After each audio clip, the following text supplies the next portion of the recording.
revue Racines et couleurs, disponible en kiosque et sur de nombreux vols entre l'Europe et l'Afrique. Monsieur Daniel Rano, bonsoir. Bonsoir. Dans votre dernière livraison, vous consacrez 8 pages aux écrivains antillais tels que René Depestre, Raphaël Confiant ou encore Aimé Césaire. Est-ce qu'en dehors de l'écrasante personnalité d'Aimé Césaire, son écrasante popularité, d'autres auteurs antillais arrivent à percer en Afrique ?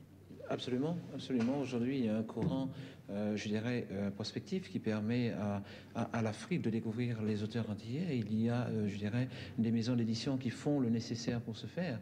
Bon, je dirais, Aimé Césaire, une écrasante popularité.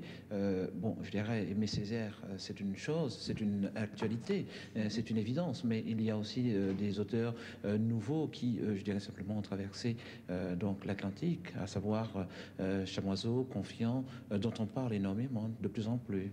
Et puis il y a d'autres aussi, d'autres auteurs moins connus qui aussi ont suivi le même chemin. Ils arrivent à être appréciés du grand public, à sortir du microcosme culturel de certains pays. Oui, parce qu'il y a une volonté de découvrir ce que font les Antillais de l'autre côté, ça veut dire en Afrique, notamment en Afrique de l'Ouest, et vice-versa. Il a été un moment où, je dirais, la littérature afro-antillaise était donc très prisée, et il y a eu une baisse justement à cause donc de la carence des maisons d'édition, et aujourd'hui je crois qu'il y a un effort de fait pour ce faire. Nous recevons régulièrement donc les ouvrages, ce qui n'était pas évident il y a encore 6 mois. Et selon vous, est-ce que l'inverse est vrai ? Oui, tout à fait, tout à fait.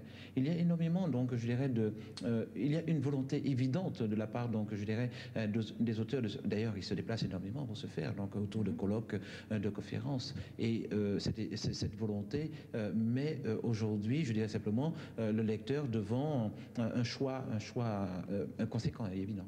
Vous revenez également dans Racines et couleurs sur la semaine antillaise qui a eu lieu en Côte d'Ivoire au mois de juillet dernier.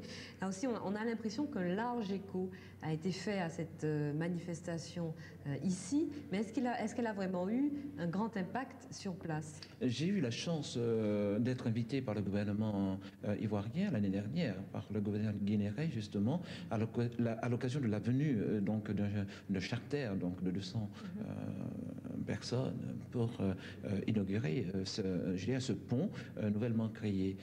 Cela a été véritablement un succès, tant je dirais au niveau de la peinture qu'au niveau culturel généralement. Bon, je dirais ces Antillais-là ont pu découvrir la Côte d'Ivoire telle que belle.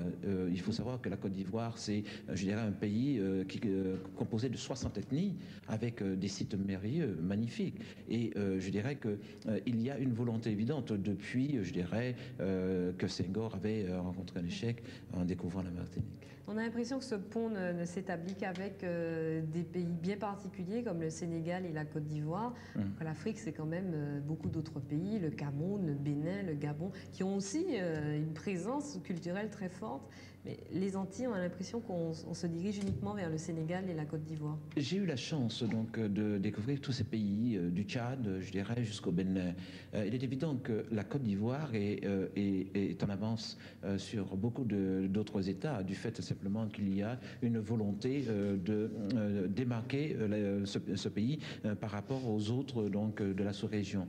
Il y a le Bénin aussi, qui est un pays culturellement fort, mais le Sénégal aussi. Bon, le Bénin a été considéré longtemps, notamment au niveau de sa ville-mère, Cotonou, comme le Paris latin de l'Afrique, autrement dit, avec donc une effervescence littéraire, culturelle très forte. Le Sénégal, parce que le Sénégal a découvert, donc je dirais, les bienfaits du tourisme bien avant la Côte d'Ivoire et bien avant le Bénin. Et la politique démocratique mise en place donc par les chefs d'État très sociaux donc de l'avenir du monde noir en général fait qu'aujourd'hui, je dirais, ces pays-là qui avaient une petite longueur d'avance en organisant des colloques, notamment l'anniversaire de la mort de Cheikh Anta Diop et par exemple au Bénin le Vodou, autrement dit donc Ouida 92, cela a permis donc à ces pays-là de se positionner culturellement devant le Burkina Faso avec le FESPACO et la Côte d'Ivoire avec le Massa. Monsieur Rano, pardon, je vous remercie d'avoir été notre invité ce soir. Et donc, je rappelle, on retrouve toutes ces considérations dans la dernière livraison de Racines et couleurs. Merci. Merci.